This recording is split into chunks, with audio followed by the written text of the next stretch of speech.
Our next speaker is going to be Antonia Hart, representative from the Caribbean Development Bank. I think following that presentation on seismic and concerning the type of work that the Caribbean Development Bank does for the region, we really look forward to hearing what you have to say in terms of resilience and these issues that we face.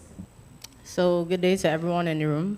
My name is Antonia Hart, Operations Officer, Civil Engineer in the Economic Infrastructure Division of the Caribbean Development Bank. Just a special mention today, I've been joined by my Arts and Portfolio Manager, Mr. Dwayne Squires. You could stand, please, for the room to see you, or raise. And the Acting Division Chief at this point, Mr. William Ashby. So I just wanted to ask a couple of questions before I started the presentation. By show of hands, how many of you in the room are familiar with the work or projects of the Caribbean Development Bank? Okay. How many of you have worked with the bank before or done work for the bank? So not a lot. And how many of you are interested in working with the bank?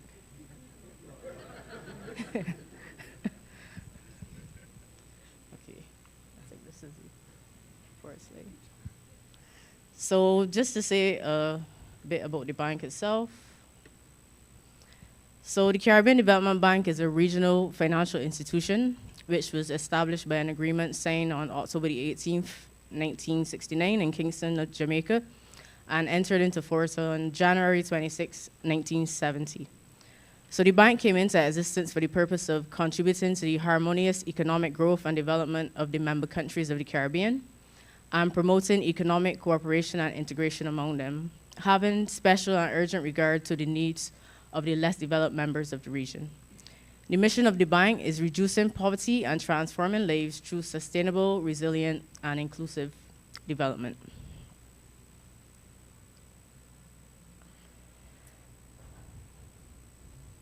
See, I think I went a bit too far.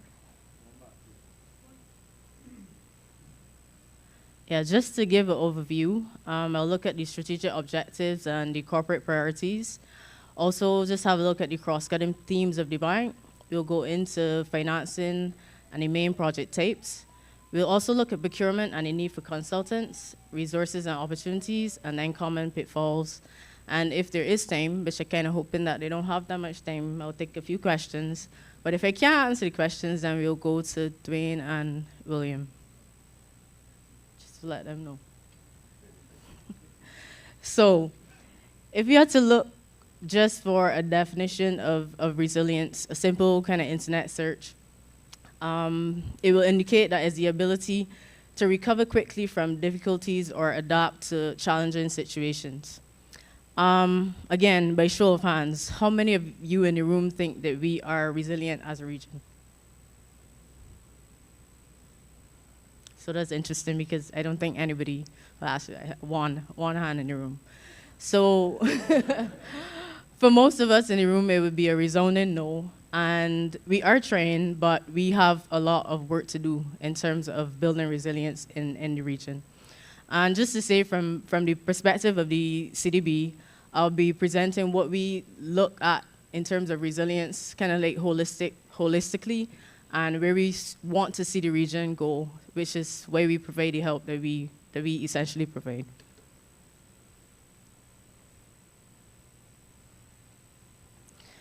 So every year in the region, I think this is what we see.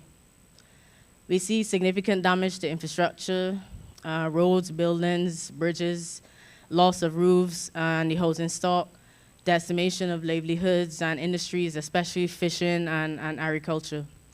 And I think after a while, it becomes like, it desensitized to it because it happens all the time. You know, every year it's like hurricane season, and it's not like Christmas season, but it's just expected. You know, we're going to have a hurricane, we're going to have damage. After the damage, the persons in the room, a lot of people in the room will get more work. And it's bad to see it in that way, but it's just like a cyclical manner of how we operate. Because we talk about building back better, we talk about doing better, But usually when there's an event, we just want to get back to the point where we can't operate.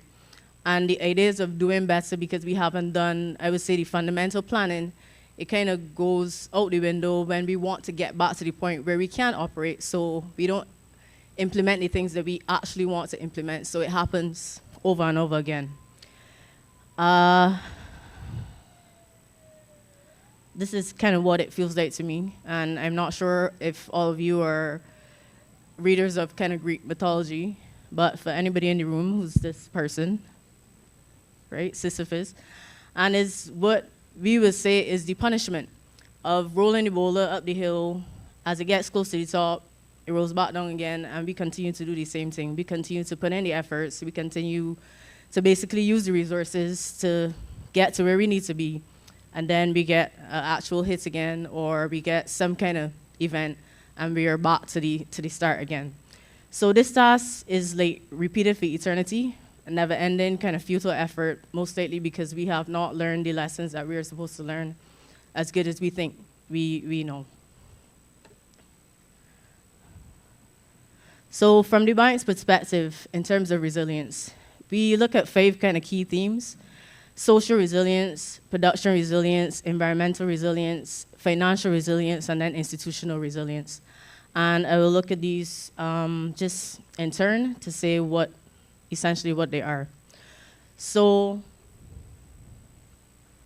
for social resilience is building adaptive, coping, and transformative capacities of individuals, communities, and institutions to sustain well-being and improve the qualities of life, or quality of life for persons in the region. So that's improving access to quality, inclusive, and equitable education and training, supporting sustainable agriculture and rural development, and increasing food production, improving access to safe, reliable, and sustainable water and sanitation, improving access to basic social infrastructure services, and strengthening social protection services. For production resilience, fostering inclusive, sustainable economic growth and development. So entirely is increasing the provision of quality, reliable, safe, sustainable, and resilient infrastructure. Promoting private sector operational and micro, small, and medium enterprises, and improving private sector development and competitiveness. For environmental resilience, is promoting environmental sustainability, promoting universal access to reliable, affordable, and modern energy, increasing resilience and adaptive capacity to disaster risks and climate change impacts. For financial resilience, we kind of look at 2 sides of the coin, which would be the building of the client countries in their financial capacity, and the building of the financial capacity of the bank itself, which is CDB financial resilience. We also look at institutional resilience, which is building a results-based, client-centric, agile, transparent, and gender-sensitive, cost-effective organization. There are a lot of adjectives for the way that we describe things. We want to encompass everything. We want to take everything into consideration in terms of what is resilience, not just isolating to say is resilient infrastructure, but is resilient infrastructure around these kind of like 5 pillars. So for institutional resilience, is building the implementing resilience of how we implement the projects, strengthening operational processes and practices, improving the overall portfolio performance, enhancing the quality of operations, results, and development outcomes, mobilizing climate finance to advance the climate change agenda, increasing staff engagement and productivity within the bank and with the partners, and essentially deepening the client relationships.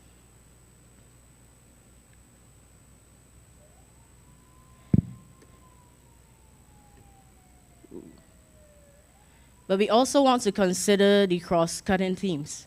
So we look at good governance in terms of how we operate for ourselves, so how we manage ourselves as a region. We look at innovation, including digitalization, so basically how we use advances in technology to do the work that we need to do.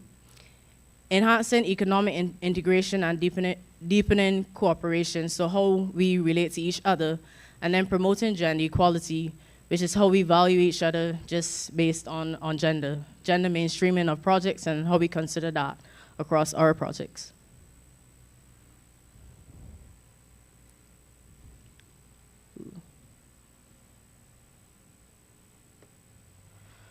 Okay, so what do we do as a bank? And I wanted to just summarize it. There's a lot of things.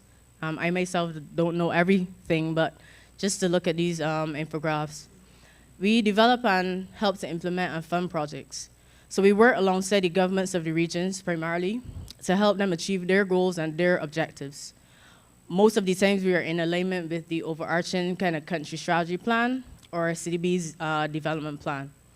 So the funds of the bank can be divided into two categories. They're shown, which is the OCR, ordinary capital resources, which would be like our loans, with interest rates up to about, I think, 5 or 5.6%, somewhere around there. And then the special fund resources, which would be loans, grants, as well as use of funds, with interest rates capped at around, I think, 1%.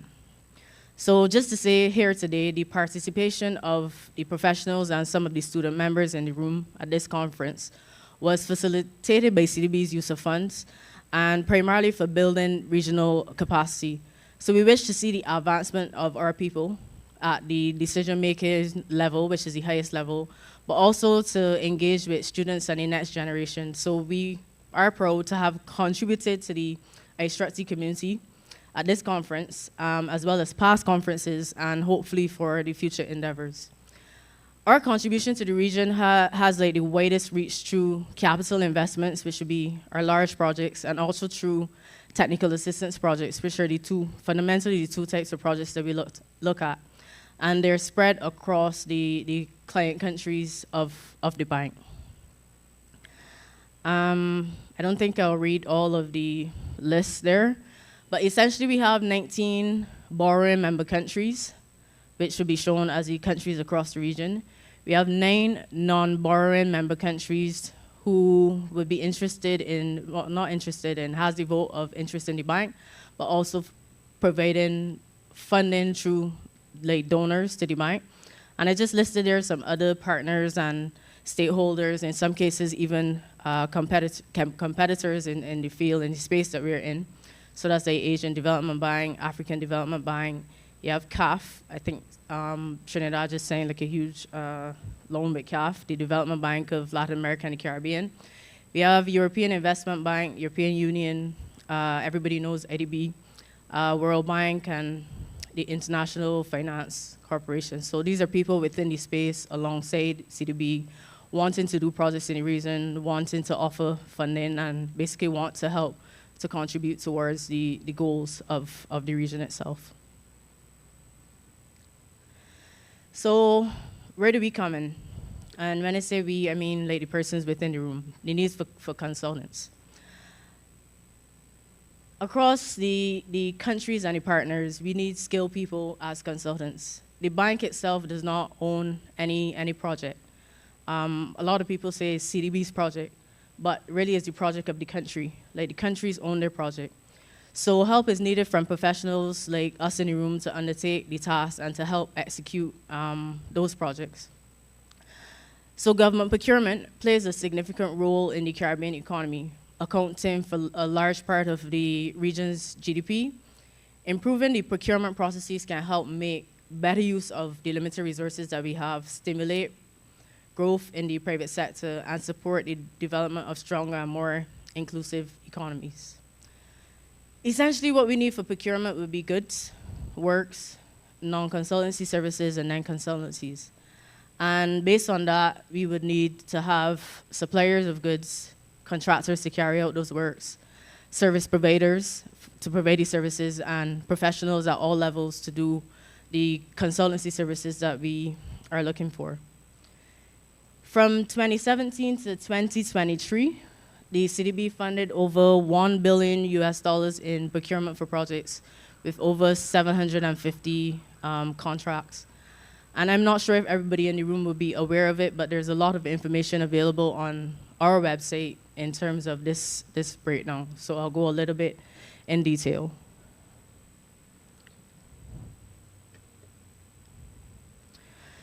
So figure 1 on the left shows the project breakdown. The blue bars show 2022 and the orange bars show 2023. So just for example, the value of the technical assistance or TA projects was 56.4 million in 2023 and 68.7 million in 2022. Capital projects were 118.2 million and 346.2 million and so on. Figure 2 on the right shows the award of contracts in percentages for the years 2017 to 2022. And this is just to give an idea that the region was awarded most of the contracts as shown by the orange pillars, with a notable difference, I think, in 2019 and 2022. The procurement of consultancies is a competitive space, so I am sure that in the future charts will show a greater variation than that of 2017. But we do get a lot of work in the region. We do get a lot of consultants in the region, a lot of consultancies, a lot of works, contracts, and most of the time when people, I guess, would reach out to me, they would say all of these contracts go outside of the region. This figure will show you that that's essentially not the case, but we do have competition at the international level for persons wanting to have large contracts in the region.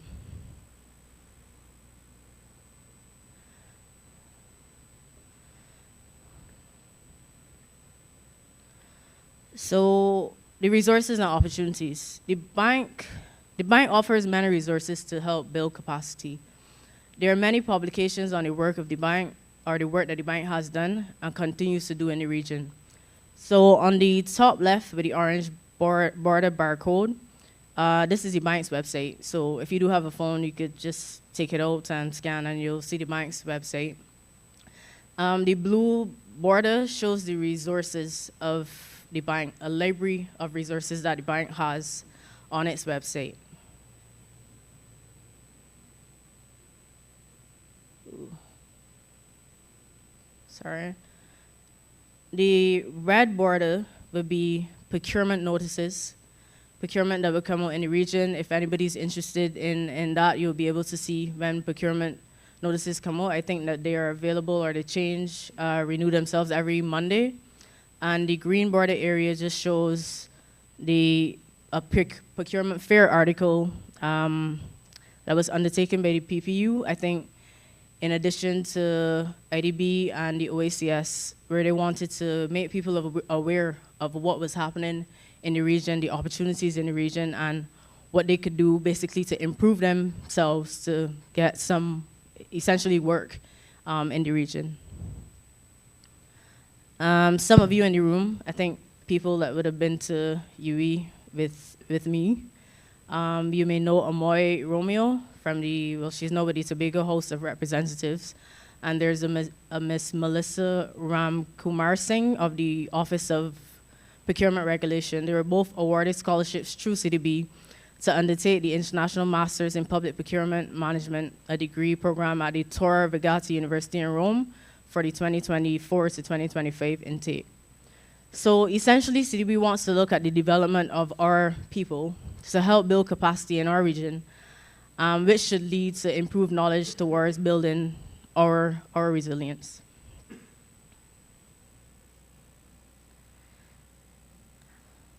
Sorry. So kind of like back to, I guess, the heart of the matter for me and the common pitfalls.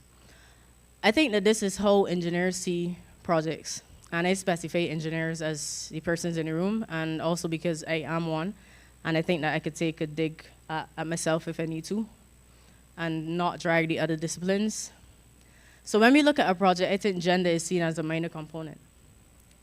And then with increasing importance, we look at social. So it's gender, and then social will get a little bit bigger. Then we have environmental, then we think about supervision, and design trumps everything. So I am stereotyping. I think that there are engineers that would say, no, that's not how I see my project. I think that I approach my project in a holistic manner. And this is how we would want projects to be seen. So ideally, the bank wishes to have full integration and conservation of all the components to have that sustainable, resilient, and inclusive development. as like by the figures shown on the right. So it's just a representation of how I think we see projects or how we should see projects in the future, in order for them to be as resilient as we want them to be based on the pillars that I had outlined before. So other pitfalls that I would see in terms of working in the bank for the number of years I've been there now, a general lack of understanding of the requirements of CDB in terms of the scope of a project or the terms of reference. What is the real team composition that's needed? How do we get that schedule and timeline that actually works? How do we develop our work plans, and how do we give the clients the deliverables? Other pitfalls would be underbidding and overbidding of a project. Underbidding because there's a lack of understanding and you don't put in enough man hours on your project. Or overbidding maybe because you're dealing with the CDB and the CDB has the money so they can spend, so you just put persons in there to work on a project knowing fully well they're not actually utilizing them. Inconsistent reporting. I think reporting is necessary in the bank. It's usually like a full page of all of the reports that we want, whether it's annually, quarterly, down to weekly, monthly reports. And generally, this is not an exhaustive list of what happens, but underperforming in contracts, both works and consultancy contracts of the bank itself. So I just wanted to give a kind of call to action for persons within the room to increase visibility. When I say increase visibility, sorry, those barcodes are the ones that I gave before, but just in case that nobody got them. Increase visibility of the firms within the region, increase visibility of engineers, architects. Wherever you will see consultancies in the bank, we would want persons to increase visibility, because companies that will be coming from outside that will have larger capacity in terms of the manpower, in terms of the financial backing, will be looking for partners to work with locally, especially if they don't have an understanding of the space. So when they're looking, I'm sure that they're looking at the usual things, like LinkedIn or Facebook or the online presence where they could find information. They may not be able to reach out and call someone, but it's easy to get information online through email, what's not. So increase visibility of yourselves. Education and training will point towards using the resources of the bank to familiarize yourself with what is required when you're, bidding for or sending a request for proposal for the bank. And generally keeping abreast with what is going on in the field itself, right? Fostering collaboration, working alongside others. How do we do that?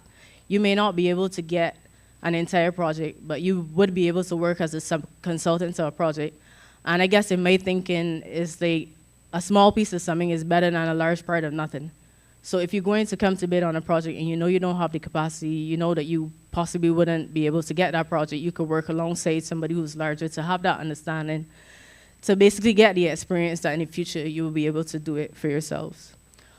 Also, as the young people would say, just watch the space to see what is happening and to keep abreast with what is going on with the bank and in terms of the procurement opportunities that there are.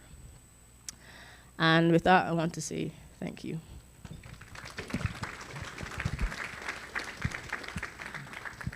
Thank you, Antonia. No questions. I'm glad to see you guys are spending a lot of money. I wonder how we could access. No, I know how. We'll have separate discussions. Do we have any questions for Antonia?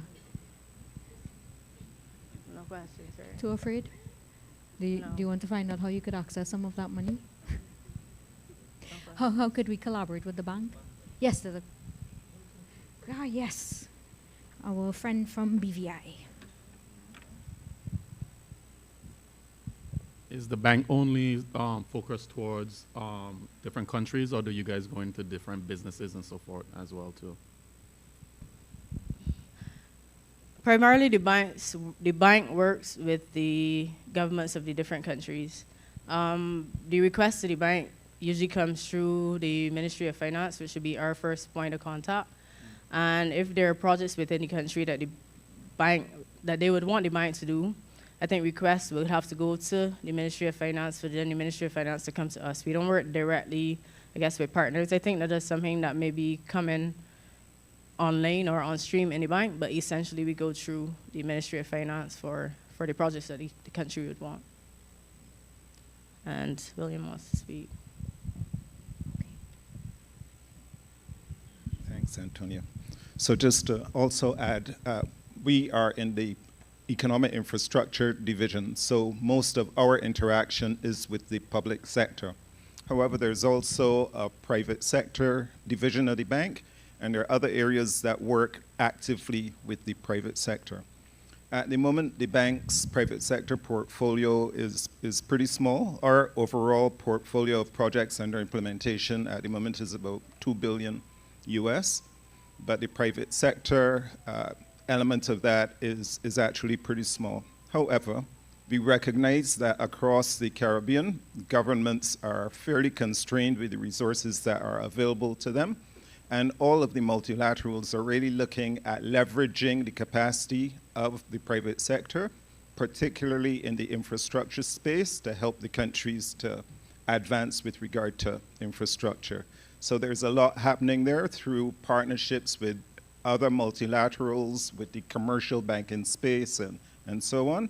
So hopefully that helps you. So there is active engagement, for example, with the energy sector. We're working at the moment with Dominica to help to develop the Dominica geothermal project. That's an example of a large private sector engagement that's happening right now, but there are others. So thanks. William, further questions should before go- you leave the stage, I have a question. So All further questions should go to. I want, well, William or Antonia, but you might ask William to answer. I'll sit How, here. how confident is CDB of the projects that you're funded in terms of the level of resilience for current hazards, but more importantly, climate change and what's coming?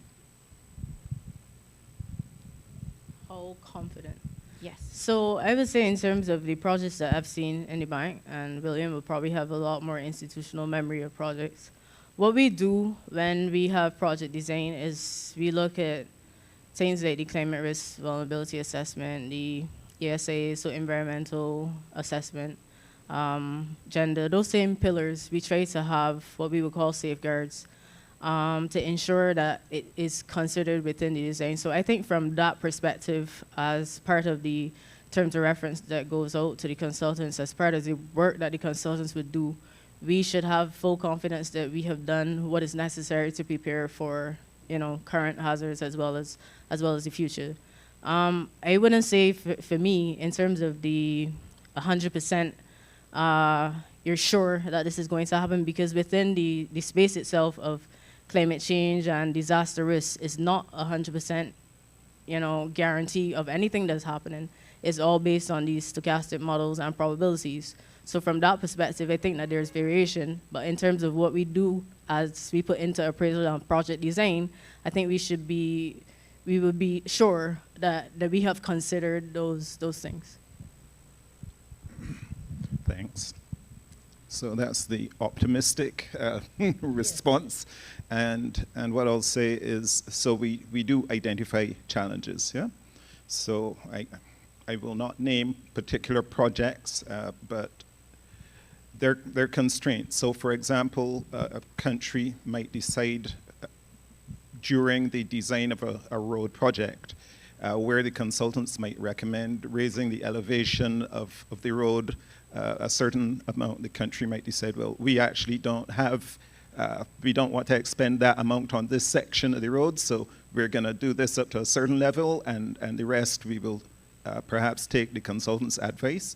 And we recognize that those are things that unfortunately actually happen. And in one particular case, I can think of during the construction phase, they luckily had the opportunity to change because a natural hazard event occurred, and the wisdom of building to a higher standard was demonstrated in that case, right? At the moment, the bank is working with the Caribbean Institute of Meteorology and Hydrology. We've actually signed a contract with them. Antonia is, Cheyenne is supervising that project. Antonia works closely with her. And the aim of that is to develop rainfall intensity, duration, frequency curves for all of the bank's member countries. So not on something CDB was funding, but I recall standing on a site, I was actually on a visit with consultants in one country, and there was some drainage work going on to replace a culvert, reconstruct a culvert that had failed shortly before. And we asked, well, what sort of information are you using to inform the design? And it was, I mean, it's quite a significant watershed, but all they were doing is saying, well, the size of the pipe down there is this, so we're going to make it that same size, you know? But on CDB projects, one of the big challenges in that same area of drainage is with countries, some countries not having the IDF curves. You've got consultants sort of redoing the work from scratch every time, and the quality can be variable as well, right? So Antonia mentioned climate risk and vulnerability assessments. There's also quite variable capacity with regard to that across consulting companies. And the way work is sequenced so that the inputs from things like the same CRVAs are on the social and environmental side, having that element of the work done well and having the engineers take that on board and incorporate the recommendations into their designs, that also is an area where there can be improvement as well. So, Thank you for the recommendations, because I was actually going to ask about that. How could we improve? We did have a lot of presentations over the last 2 days where we identify, as you saw when Antonia asked who believes the Caribbean is resilient. There was one hand, and I'm still waiting to see who that hand belonged to. But we all understand that there's a massive gap between where we need to be and where we currently are. And I do know that all of your funding, or most of your funding, it seems, goes through the governments of countries. Dr. Elias beforehand had raised and said, governments need to change their policies and adapt. We did have a minister from the Ministry of Housing who opened the conference, who said things along a lot of the similar lines. So they are aware of some of the issues that we have. But most of us coming from the private sector, for example, and a few representatives from government agencies, I think everybody is sort of scratching their heads a little bit as what do we need to do to get from where we are right now to where we need to be. And it has to be a collaborative effort. So if you do have any suggestions from your perspective as well as everybody else here, we'd be happy to hear it. So I was speaking to Shalini a bit before, just to say in terms of the mode that the bank operates, I think it would be useful to see collaboration through, again, institutions like the Institute of Structural Engineers. So if you know that there's a gap, because you have spoken to this before, you want to get the IDF curves, you want to get wind data, you want to get earthquake data, then I think that the Institute of Structural Engineers can also liaise with other institutions across the region to try to get people together. And I know that work would have been done before. So we do have Tony in the room. Tony, you're not allowed to ask any questions or make any comments. But to gather people together in terms of the governments of the different countries, to have a focal point, to have the engagement, to then, I would say, approach the bank to say, we need funding to do this because we identify that this is a gap and we want to have a project out of it. I think that what I have found, and it may be a little bit pessimistic in saying, is that there is a lack of engagement across the region for all of the 19 BMCs. And for me, it's something that William consistently asked me to work on. You know, when we try to reach out for information, you know, the point of contact through the Ministry of Finance is not always the point where you need to be.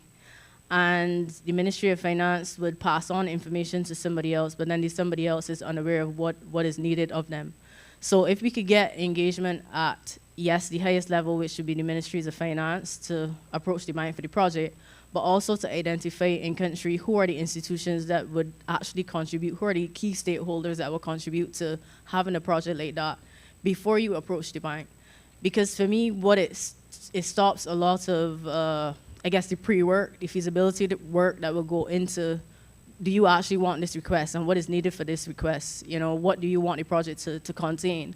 What would be the terms of reference of it? And having that information from the countries or before we actually start to rate the project, I think that would be good for us. In terms of engagement, I'm not sure what is always the best means of getting the engagement. And I was explaining to you before, even getting persons to come to this conference. We sent a letter again to the ministries. We want to invite persons from these sectors that we think would be suitable for the audience of the room. And where you think you would, you're paying for a stay, you're paying for the plane ticket, you're paying for food, you're giving a per diem, etc. Some people still didn't respond. So for me, that shows me that there's a lack of engagement, but how do we get everybody to respond? How do we get everybody to buy in? And I don't think that is a new issue, is a new problem. I think that that's what it shows for me is why we cannot have a uniform, like a Caribbean building code. Because you have some engagement, and you have some people that actually want it, and then you have other people that are not interested. So we don't go forward in terms of moving as a unit. We don't go forward in saying that we actually need these things. Some people think it's necessary, some people think it's useless. And I think that when we approach for funding and then it seems like, you're not really together, I think it's hard then to convince a board, to write a paper to convince a board, like, we need funding to do this, because you don't have the buy-in. You don't have people in country willing to stand up and say, yes. And I think for me, fundamentally, that's what we want to see. So we come together, we get the engagement, we get the requests, we look at concept notes, we look at what is needed, so that when you actually write up a project and the funding is approved, then you could kind of hit the ground running. I think that's missing. We would approve funding, and then a project doesn't start. We would approve funding, and then there's no consultant. So things like this would be problematic. And then after you have convinced the board that you need this funding, the funding doesn't get used. So fundamentally, those are the issues that I would see and would want to be rectified before we approach. Thanks, Antonia. So Antonia's spot on with a number of the issues. So a couple others I might add is, one, a culture of collecting data that we heard mentioned just now in the presentation on earthquakes. So that you just hear that so much across everything. I think that would help to provide the basis for improving, enhancing resilience across a number of sectors. Antonia talked about collaboration. So I came to Trinidad to participate in the Water and Wastewater Association conference that was held at the Hyatt. And in perhaps both of the declarations at the end of that, in respect of water and wastewater, partnerships was among the key things raised. And with regard to solid waste management, one of the firm steps that was taken there was to establish some working groups among the countries where representatives of the countries themselves and their focal points through another project that was going on.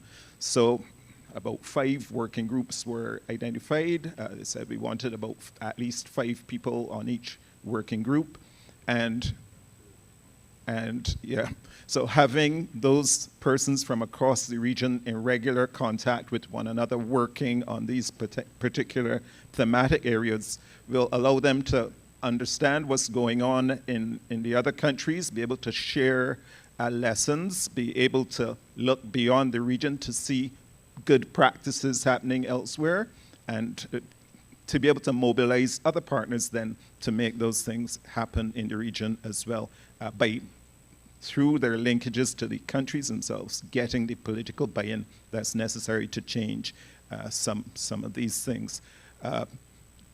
Dwayne over there before was working, I'm going to say building standards. Yeah, and I mean, that has obviously not been a successful story all across the region. Mr. Gibbs there would have done a lot of work with the OECS, which is the example we can look to. But in a lot of other places, a lot of work needs to be done on that. But again, through partnerships with organizations like, or institutions like CrossQ, for example. Again, that might not be such a popular thing here, but yes, working with the responsible institutions across the region, there is the ability to build that capacity. But one thing I definitely want to say as well, each of us as individuals, there is something within our control, what we are working on as individual projects or programs that we can develop that can make a difference. So out of my standing on that site talking about that culvert and so on, I said, well, this business of the IDF curves is something critical. We need to do that. And that was the point. I started to work on that, and now we've got a contract signed. So William, we need to put you on more sites. No, it's that everybody, regardless of what area you're working in, you can make some difference that, can change the world. I think it was Dwayne who said that to me yesterday. So, thanks. Thank you very much. Any more questions? Any? Oh, you have one recommendation. All right, let us hear it. I hope it is a brief recommendation. We are behind schedule, but we enjoy what's going on. Should I not? No, please. Okay. Yes. What I've noticed, I don't know if this is across the Caribbean, while we are talking about codes, I don't think that is a critical issue that affects the Caribbean's ability to build resilient structures. What we do not have is the institutional capability in the approval process to ensure that whatever is produced meets codes and standards that are available internationally. And the government institutions that approve projects throughout the Caribbean are approving projects that are not resilient. They're not earthquake resilient, and many of them are not hurricane resilient. And it is because the countries are small, their ministries that do the approving need professionals to strengthen their process. Virtually no buildings that I have seen engineered throughout the Caribbean would meet the international building code standards. And that is because the engineers are not required to meet it. Tony was saying yesterday in Barbados, you're not required to meet anything. But they're not required to meet it because there's no oversight. And while I think one of the most important projects that we should be looking at is strengthening the institutions in all throughout the region. Not Trinidad is okay because Mr. Fulchan is here, and a lot of work was done recently to enhance the skill sets within our ministry. But the same doesn't apply to Grenada, it doesn't apply to most of the Caribbean islands. The Southern Caribbean, I don't know Jamaica, it does not apply. And they just do not have the institutional capability. And I think if there's one project that should be looked at is strengthening the capability within those regions, within those countries. An excellent recommendation. I don't think I said building. I don't think I said building codes. I think we said building standards, and you are exactly right. So that would be one of the main components, because we all have learned there are a lot of standards already, and it's about actually applying and enforcing these things. And that institutional capacity is one big gap. Thank you very much, CDB. Oh, did you have something else? Yeah, hold on. Yeah, William Renner.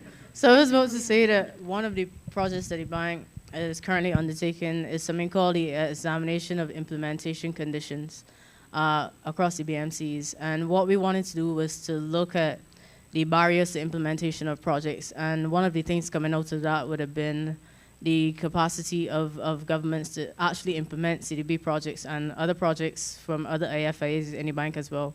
So we are looking to do that capacity building with technical assistance projects. Usually that's grant funding, to see where we could put things in place to basically help each and every one of the BMCs to do things better in terms of implementation of projects. So hopefully we get recommendations from that, and then from that we will be able to do more technical assistance projects to offer the country the opportunity to build themselves and to have resilience within the countries. So that's the end. Thank you. No, that's excellent. Thank you. Thank you very much.